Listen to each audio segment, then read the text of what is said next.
Dans le quartier de Tafelzig, dans la ville de Mitchells Plain, au Cap, Fayrouz Kelly se bat pour protéger ses petits-enfants de la guerre des gangs. En 2019, sa petite fille Aïcha Kelly, 10 ans, a été tuée par une balle perdue lors d'un échange de coups de feu entre des membres de gangs présumés. La victime allait dans un magasin avec sa mère.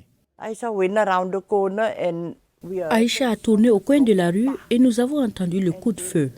Et puis on s'est dit, yo, qu'est-ce qui s'est passé? Et quelqu'un est arrivé en sautant si haut pour dire, Aïcha est couchée ici, Aïcha.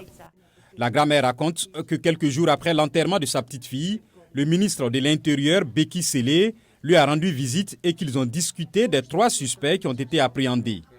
Mais elle attend toujours que justice soit faite. Il nous a fait beaucoup de promesses, à moi et à ma fille. Il a dit que l'affaire sera terminée dans moins d'1 an et cela fait presque 3 ans maintenant. Le député Aukerk Terre-Blanche de la Commission sur la police compare le nombre d'homicides en Afrique du Sud au nombre de civils tués en Ukraine que l'ONU estime à environ 9000 depuis l'invasion russe en février 2022.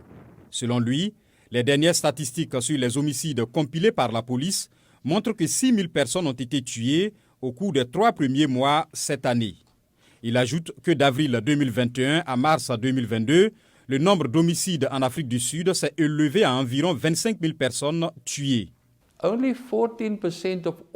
La police réussit à enquêter correctement sur seulement 14% de tous les meurtres qui lui sont signalés.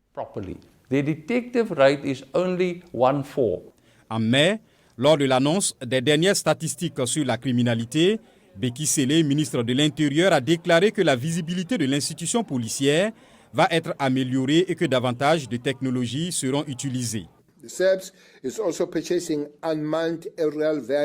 La police sud-africaine achète aussi des drones non armés pour mieux surveiller la sécurité depuis le ciel.